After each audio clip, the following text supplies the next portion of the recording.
ক্ষমতা ছাড়া রেশ কাটতে না কাটতেই এবার আদালতের কাঠগড়ায় দাঁড়ানোর শঙ্কা অন্তর্বর্তী সরকারের। ধানমন্ডি ৩২ নম্বরে ভয়াবহ ভাঙচুরের অভিযোগে আইনি ঝড়ের মুখে পড়তে যাচ্ছেন অন্তর্বর্তী সরকারের প্রধান ড মোহাম্মদ ইউনূস। দায়িত্ব ছাড়ার এক সপ্তাহ না যেতেই তার নেতৃত্বাধীন সরকারের বিরুদ্ধে সরাসরি মামলা করার ঘোষণা দিয়ে রাজনৈতিক ও আইনি অঙ্গনে আলোড়ন তুলেছেন ঢাকা বিশ্ববিদ্যালয়ের আইন বিভাগের অধ্যাপক শেখ হাফিজুর রহমান কার্জন।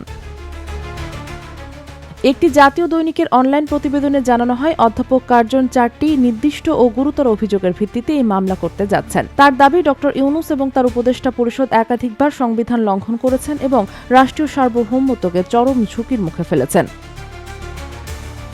অভিযোগের কেন্দ্রে রয়েছে যুক্তরাষ্ট্রের সঙ্গে সম্পাদিত কিছু চুক্তি, যেগুলোকে তিনি সরাসরি সংবিধান বিরোধী বলে উল্লেখ করেন। পাশাপাশি ধানমন্ডি ৩২ নম্বরে জাতির পিতা বঙ্গবন্ধু শেখ মুজিবুর রহমানের ঐতিহাসিক বাসভবনে সংগঠিত ভাঙচুর ও গুরুত্বপূর্ণ নথিপত্র ধ্বংসের দায়ও অন্তর্বর্তী সরকারের উপর চাপিয়েছেন তিনি।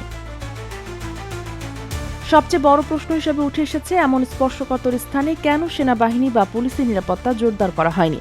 এই ধ্বংসযজ্ঞ কি কেবল আকস্মিক, নাকি এর পেছনে দেশি কিংবা বিদেশি কোনো মদত ছিল? এসব বিষয়ে পূর্ণাঙ্গ আইনি তদন্তের দাবি তুলেছেন এই আইন বিশেষজ্ঞ।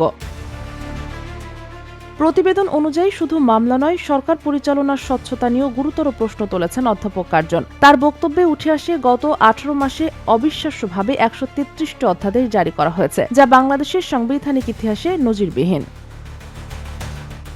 তিনি আরও দাবি করেন, বিবিসি-এর এক প্রতিবেদনের তথ্য অনুযায়ী এই ১৩৩টি অধ্যাদেশের মধ্যে ১৩২টি বর্তমানে আইনি অনিশ্চয়তায় ঝুলে আছে। তার ভাষায়, এই অধ্যাদেশগুলো কেবল প্রশাসনিক বিশৃঙ্খলায় নয়, বরং ভবিষ্যতের জন্য ভয়ঙ্কর দৃষ্টান্ত তৈরি করেছে। সবশেষে অধ্যাপক কার্জনের কড়া বক্তব্য, এই সরকার ও এর সঙ্গে সংশ্লিষ্টদের আইনের আওতায় আনতেই হবে। তার এই অবস্থান ইতোমধ্যেই দেশের রাজনৈতিক ও আইনি মহলে নতুন সংঘাতের ইঙ্গিত দিচ্ছে। ক্ষমতার বৈধতা, সংবিধানের সীমা আর ইতিহাসের দায়, এই তিনের সংঘাতে এখন প্রশ্ন একটাই, শেষ পর্যন্ত আদালতের দরজায় কার নাম লেখা হয়?